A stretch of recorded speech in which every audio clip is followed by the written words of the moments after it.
এখন আপনি পরবর্তী পাঠটুকু সঞ্চালনা করবেন শুদ্ধ বিধিপতি দাস দ্বারা। জয় গুরু বাবা। জয় গুরু। এখন ইষ্ট প্রসঙ্গের জন্য আহ্বান করবো অশেষর্য ইষ্টপ্রাণ দাদা মেদিনীপুর থেকে আছেন, সূর্য অর্ঘ সাধনা। দাদা জয় গুরু। জয় গুরু দাদা, শোনা যাচ্ছে? আগে সুন্দর। আপনি 9:30 পর্যন্ত বলুন। আগে দাদা। জয় জয় গুরু। প্রথমেই আমি পরম প্রেমময় শ্রী শ্রী ঠাকুরের শ্রী রাঙ্গারাতুল চরণে প্রণাম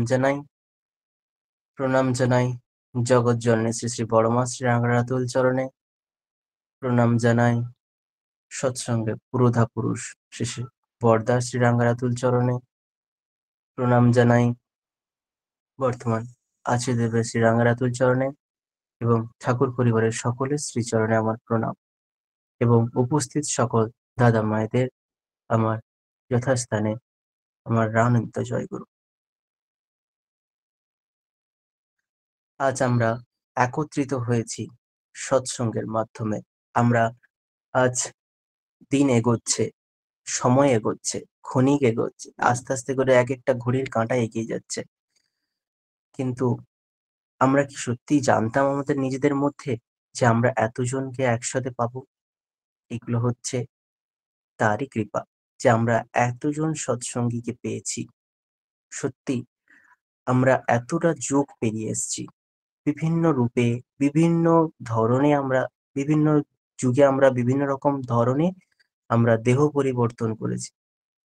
তো আমরা এসে আজ এক নতুন যুগে এসে আমরা একত্রিত হয়েছি সকলে মিলে তার কাছে পৌঁছানোর জন্য, তার নাম গান করার জন্য। ঠাকুরকে আমরা ধরেছি, ঠাকুরের যে পঞ্চনীতি, আমি পঞ্চনীতিতেই আমি শুরু করছি। 5টা যেটা সব থেকে মূল্যবান, যেটা ঠাকুর বলে গেছেন যে যজন যাজন ইষ্টভীতি সস্তৈনী সদাচার। প্রথমেই আসি যজন দিয়ে। যজনটা কেন করব আমরা? আমরা মানুষকে তখনই ঠিক করতে পারবো যদি মানুষ জিনিসটা আমার মতে ঠিক হয়।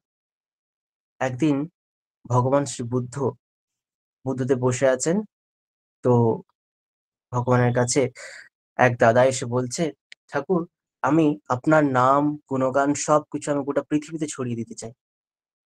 বুদ্ধদেব, ভগবান শ্রী বুদ্ধ বলছে ঠিক আছে, খুব ভালো কথা, যা ছড়িয়ে দেয়া যা। দাদা বেরিয়েছে, চারদিকে এর কাছে যাচ্ছে, তার কাছে যাচ্ছে, এর ঠাকুর বুদ্ধদেবের কথা, ভগবান বুদ্ধের কথা এর কাছে তার কাছে সবার কাছে বলছে, কিন্তু কেউ যেন তাকে পাত্তা দিচ্ছে না। সবাই গোটা পৃথিবীকে শুনিয়ে, সবকিছু শুনিয়ে তিনি আবার ভগবান বুদ্ধের কাছে ফিরে এসেছেন। এসে বলছেন, ঠাকুর আমি তো সবকিছুই বললাম, কিন্তু আমার মনেই হলো না যেন কেউ একটুকু আমার কথা গ্রহণ করেছে বা শুনেছে। আমি তো ঠিক বুঝতে পারলাম না কেন ঘটলো আমার সাথে এই ঘটনাটা। ভগবান বুদ্ধ তখন বলছে, সবটুকু তুই নিজে বুঝতে পারবি যদি সবটুকু তুই নিজের মধ্যে দেখতে পাস। আমরা যদি নিজেদেরকে পরিবর্তন করি, তাহলে আমাদের দেখা দেখি আমাদের পাশের মানুষও পরিবর্তন হয়ে উঠবে। তারপরে দ্বিতীয় আসছে যাজন। আমাদেরকে যাজন করতে কেন ঠাকুর বলছে? আমরা, ভগবান আমাদেরকে দুটো হাত দিয়েছে, দুটো পা দিয়েছে, দুটো চোখ দিয়েছে, দুটো কান দিয়েছে, কিন্তু মুখ দিয়েছে একটা, জিভ দিয়েছে একটা, যাতে আমরা তার নির্ধারিত মানুষের মধ্যে থেকে তিনি আমাদের চয়েস করে পৃথিবীতে পাঠিয়েছেন।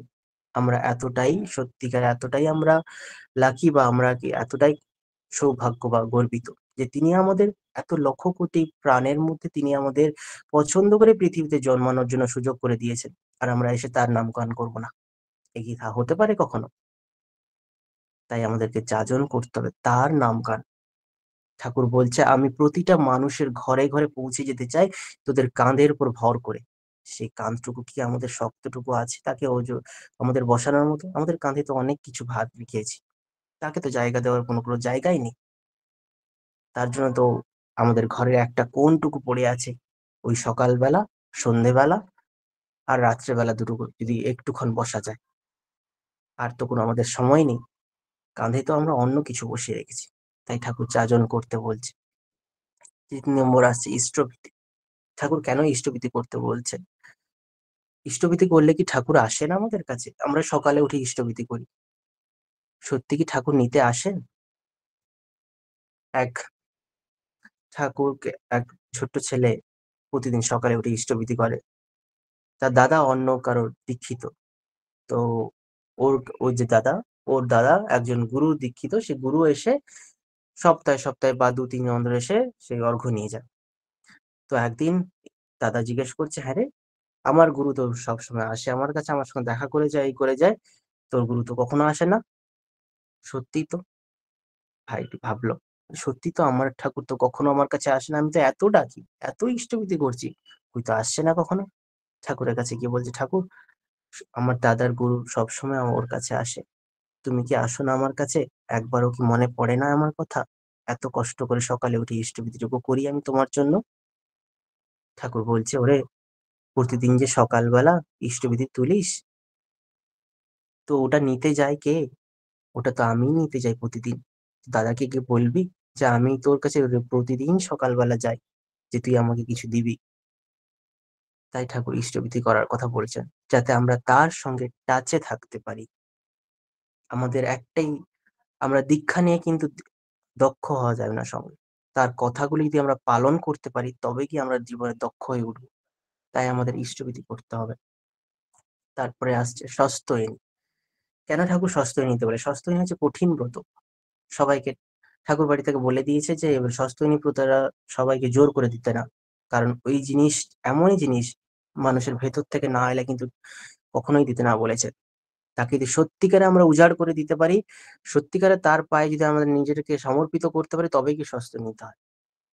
স্বস্ত্যয়নী কেন নিতে বলছে ঠাকুর? ঠাকুর বলছে, একজন মানুষ যদি সত্যিকারে স্বস্ত্যয়নী করে এবং সেই পা বা স্নান করে একটা পুকুরে, এতটাই স্বস্ত্যয়নী রেগুলার কন্টিনিউ যদি করে যায়, কোনো মরা মানুষও যদি ওই পুকুরে ডুবিয়ে দেওয়া হয়, মানুষ জীবিত হয়ে উঠবে, এতটাই পাওয়ারফুল স্বস্ত্যয়নী। এক দাদার কথা বলি। এক দাদার শ্বশুর মশাই মুখ দিয়ে নিঃশ্বাস নিতে পারে না। গলায় একটা ফুটো করা আছে, যেটাকে মেডিকেল টার্মে একটা করা আছে, ট্র্যাকিওস্টমি করা হয়, ইন্টিউবেশন।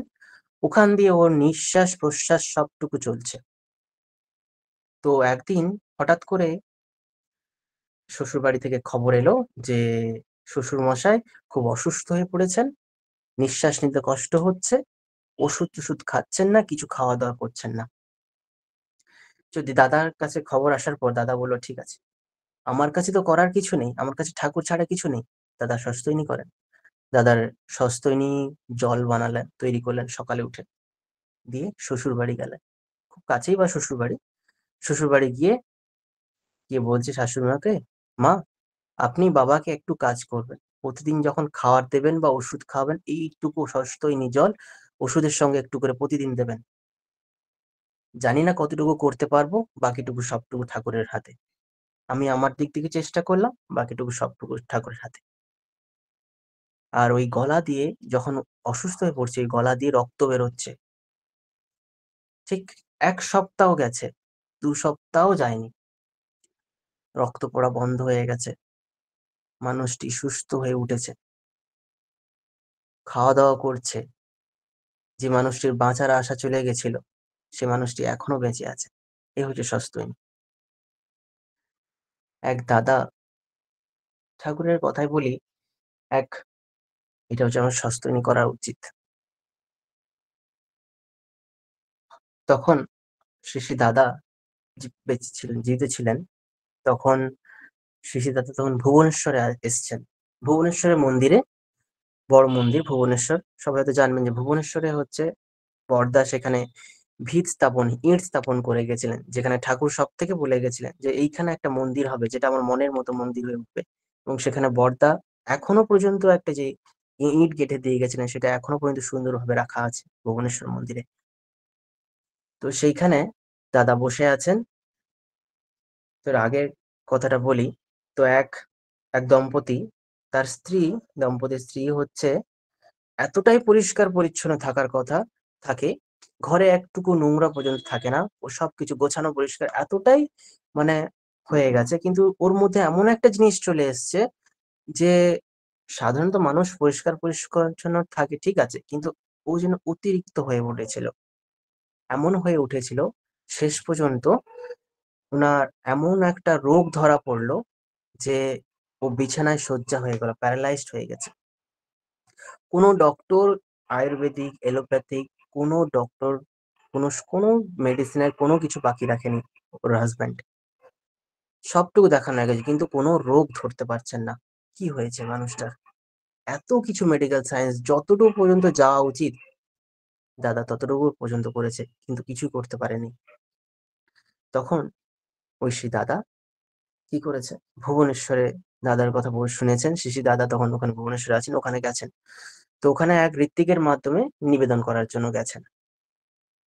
তো গেছেন, ওখানে গিয়ে বলছেন, ঋত্বিক দাদা নিবেদন করে দিলেন যে দাদা ওনার আমার পরিচিত আত্মীয় হন, তো ওনার স্ত্রী এরকম সমস্যায় পড়েছে, প্যারালাইজ হয়ে গেছে, মেডিকেল সায়েন্সের এক্সট্রিম লেভেল পর্যন্ত সব কিছু করা হয়ে গেছে, কিন্তু রোগটুকু ধরতে পারা যায়নি।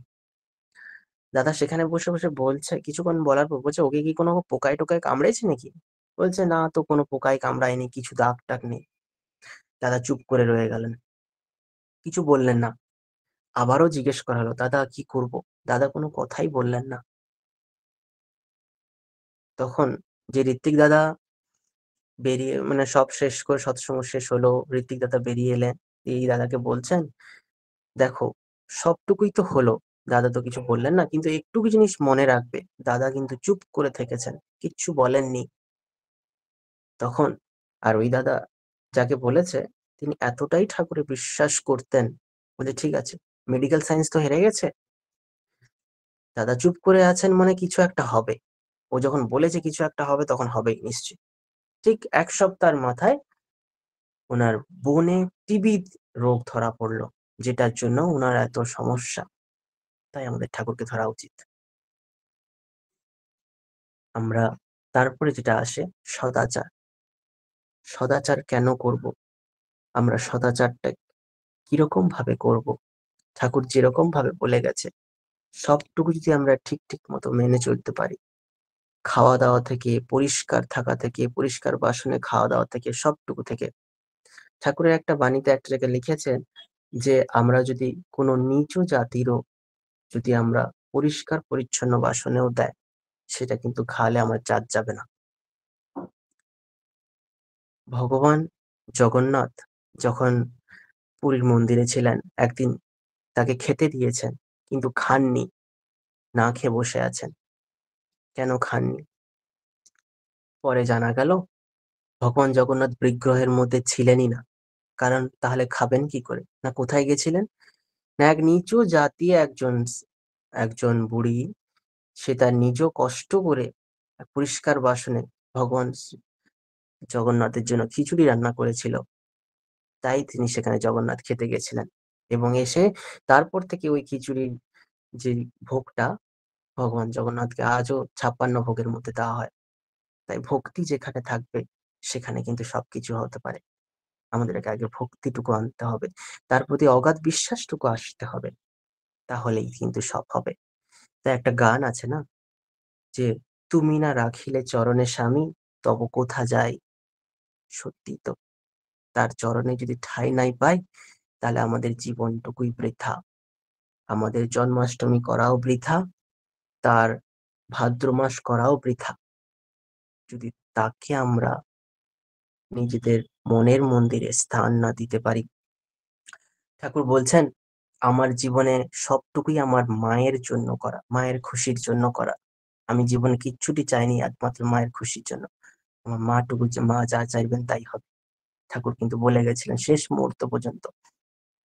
তাই আর প্রত্যেক মেয়েই হচ্ছে নিজের মায়ের বিভিন্ন রূপ। ঠাকুর বলছে, আমি যদি মেয়ে হয়ে জন্মতাম পৃথিবীতে, তাহলে সে হচ্ছে আমার বড় মা। তাই আমাদের শ্রাবণ মাস শেষ করে আমরা ভাদ্র মাসে প্রবেশ করেছি। শ্রাবণ মাসের মূল্যটাও তেমনই জরুরি যতটা ভাদ্র মাস। কারণ ঠাকুর বলেছে বড় মা ছাড়া কিন্তু হয় না। তাই আমরা সবসময় লক্ষ্মী নারায়ণ বলি সবসময়। কখনো নারায়ণও বলি না, লক্ষ্মীও আলাদা বলি না। এগুলো কিন্তু আমাদেরকে দেখতে হবে ভালো করে।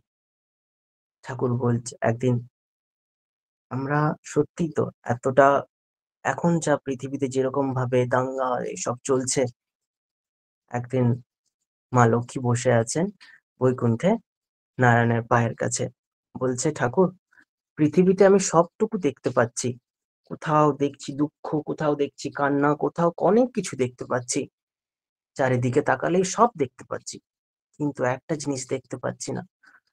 ভগবান শ্রী নারায়ণ তখন বলছে কোনটা লক্ষ্মী? বলছে শান্তি, শান্তি পাচ্ছি না কোথাও দেখতে প্রভু। নারায়ণ বলছে ওটা আছে, ওটা আমার পায়ের নিচে আছে। যে আমার শরণাগত বা আমার চরণে স্থান নেবে সে অবশ্যই শান্তি পাবে, তাকে আর পেছন ফিরে তাকাতে হবে না। তাই ঠাকুর শেষ মুহূর্তে বলে গেল, কষ্ট করেই বলে গেছে, যে একটা মানুষও আমার নিজের মনের মতো পেলাম না এই পৃথিবীতে, যে আমাকে ছাড়া আমাকে সব থেকে বেশি ভালোবাসবে। ঠাকুর তো বলেই গেছে যে আমাকে যে একবার ভালোবাসে তাকে আমি 7 জন্ম ধরে ভুলবো না। ঠাকুর সবটুকুই বলে গেলেন। আমাদের জীবনে মায়েরও ততটাই জরুরি।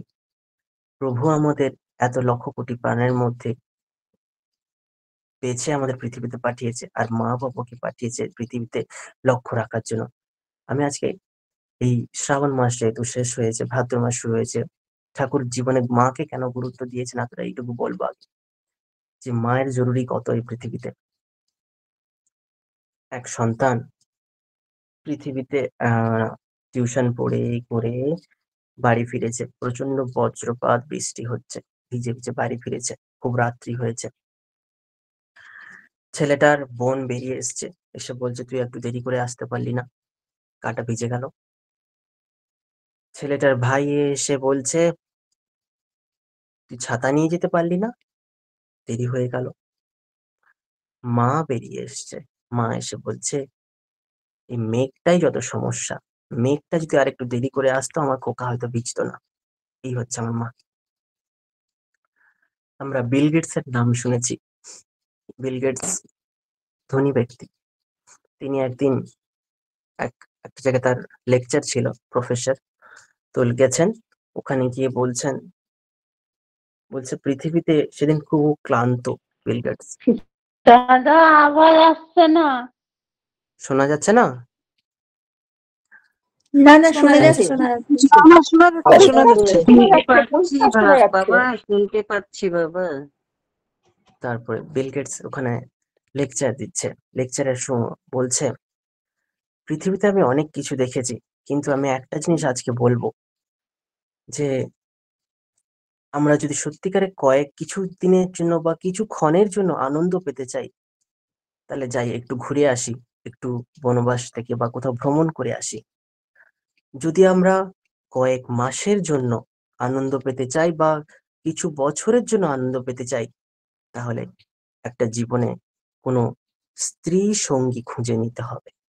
কিন্তু আমি যদি আমার জীবনের ভালোবাসাটুকুকে ধরে রাখতে চাই সত্যিকারে, তাহলে আমার জীবনের মায়ের শরীরের গন্ধটুকু মনে করে নিতে হবে।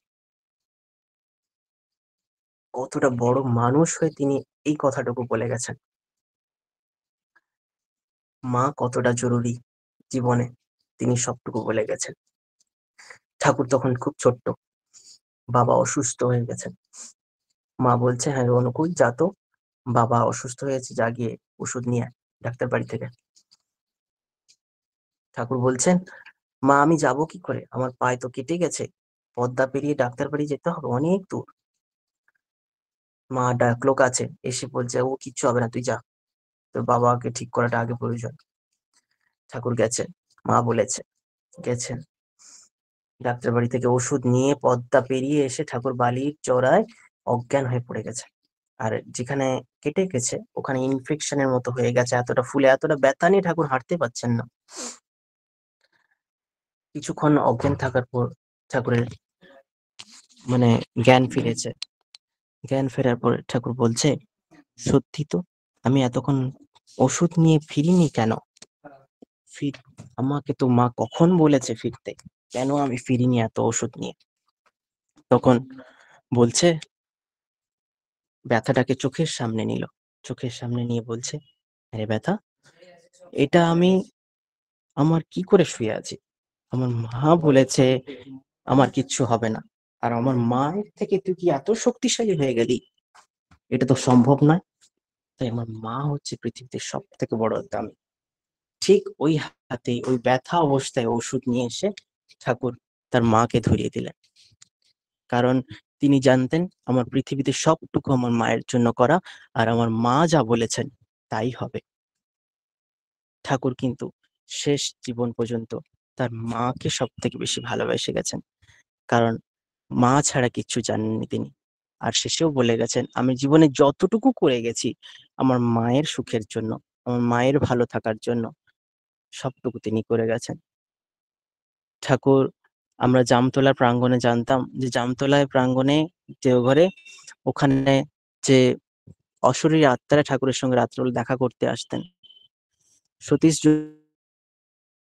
বসে আছেন, দেখছেন রাত্রেবেলা ডিম লাইট জ্বলছে, ডিম লাইট জ্বলছে। সতীশদা বলছে রাত্রেবেলা ঠাকুর কার সাথে কথা বলছে এত রাত্রে? অনেকদিন অপেক্ষা, লক্ষ্য করেছেন, কোনো উত্তর পাননি। একদিন বলছেন ঠিক আছে আজকে আমি দেখবো কার সাথে ঠাকুর এত কথা বলেন রাত্রেবেলা। দেখছে এক সাদা ধবধবে শাড়ি পরা এক মহিলা ঠাকুরের ওই প্রাঙ্গণ থেকে, জামতলা প্রাঙ্গণ থেকে বেরিয়ে যাচ্ছে। সতীশদা ছুটে ছুটে বলছে ঠাকুর এত রাত্রেবেলা মহিলাদের সঙ্গেও কথা বলছেন? গিয়ে দূর থেকে দেখছেন মা দাঁড়ান। সতীশদা পিছন থেকে ছুটছে, মা দাঁড়ান।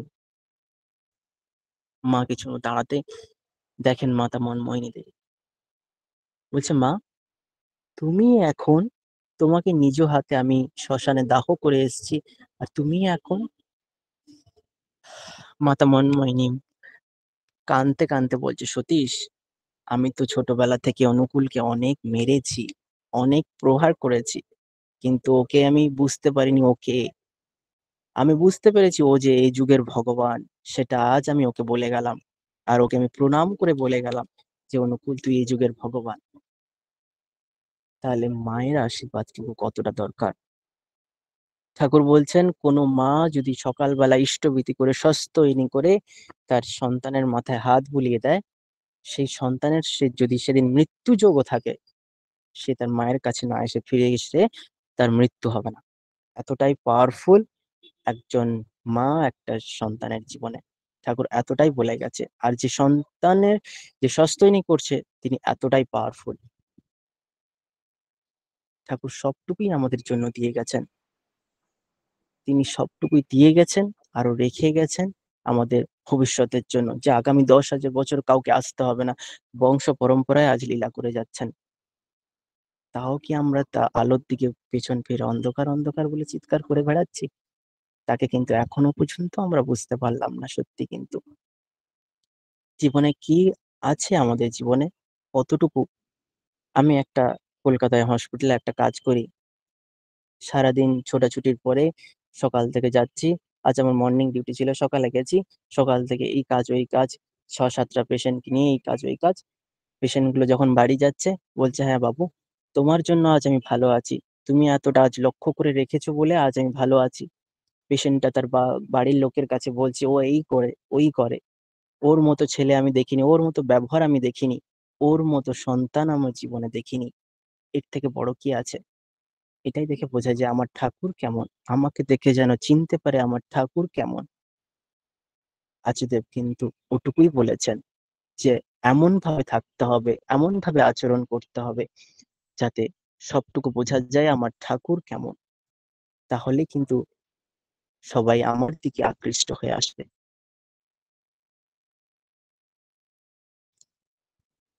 বেশি কিছু বলবো না, শেষ করে হয়ে আসছে সময়ও, যে ঠাকুরকে তো 5 মিনিট ধরেছি। 5 মিনিট 5 মিনিট বাড়াও। ঠাকুরকে তো ধরেছি আমরা, ঠাকুরকে ধরে এই যুগে আমরা ধরেছি তাকে, তাকে আজও ঠাকুর বলছে আমরা তো যদি সত্যিকারে ভালোবেসে যেতে পারি, আমাদের আর জন্ম নিতে হবে না। আমাদের জীবনের সব থেকে শুদ্ধটুকু জিনিসগুলো গীতায় যেটা লিখে গেছেন, যে আমাদের প্রথম শুদ্ধ জিনিস হচ্ছে আমাদের চোখ, যেগুলো ইন্দ্রিয় দিয়ে আমরা দেখছি। তার থেকে শুদ্ধ জিনিস হচ্ছে আমাদের মন, যেটাকে আমরা উপলব্ধি করছি। তারপর থেকে শুদ্ধ জিনিস হচ্ছে আমাদের বুদ্ধি, এবং চতুর্থ শুদ্ধ জিনিস হচ্ছে আমাদের আত্মা। এই আত্মা যদি আমাদের সুন্দর এবং সুন্দর হয়ে উঠতে পারে তাহলে আমাদের জীবনে আর কিছু ভাবতে হবে না। আমাদের ভেতরের আত্মা যদি সুন্দর হয়ে ওঠে, আমাদের বাইরের বহিরের জগৎ এমনি সুন্দর হয়ে উঠবে। এখন পৃথিবীতে এত খারাপ হয়ে গেছে চারদিকটা, একটা মানুষকে ভালো কথা বললে উল্টে খারাপ কথা আমাদের শুনতে হচ্ছে, খারাপ কিছু পেতে হচ্ছে।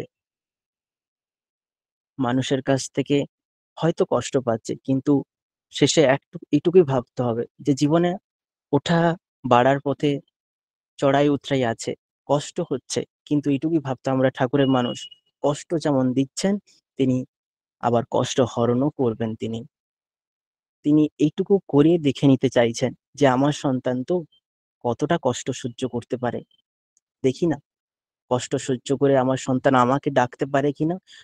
তাই ঠাকুর বলেছে, কষ্টের মধ্যে থাকা সেই তো আসল থাকা, আর কষ্টের মধ্যে ডাকা সেই তো আসল ডাকা। আমরা সত্যিকারে চোখের জল দিয়ে কি তাকে ডাকছি, না চোখের জল দিয়ে অন্য কাউকে ডাকছি? এটাও কিন্তু আমাদেরকে নিজেদেরকে ভাবতে হবে। আর জীবনে তো বললাম, মা বাবার জীবনটা কেমন হওয়া উচিত, মা কেমন হবে, সবটুকুই। মা সন্তানের জীবনে কতটুকু জরুরি, মা হচ্ছে এমনই। মাকে ছাড়া যেন অন্য কিছুর দিকে আমরা যেন মন না দিই। আর ঠাকুর বলে গেছেন, পরম পিতার মালা গলায় নেবে আর জ্বলবে না, তা কি কখনো হতে পারে? উঠতে হবে তখনই, তখনই তার। তাই আমরা আইজাক নিউটন বা, এবং তারপরে আমরা যার কথা বলছি, যে আমরা অনেক বাণী শুনেছি তো, যে বড় বড় সায়েন্টিস্টের কাছ থেকে, আমরা যদি সত্যিকারে যদি সানের মতো বার্ন করতে চাই, তাহলে আমাদেরকে নিজেদেরকে আগে জ্বলতে হবে। এপিজে আব্দুল কালাম বলে গেছিলেন, আমাদেরকে ফার্স্ট নিজেকে বার্ন করতে হবে।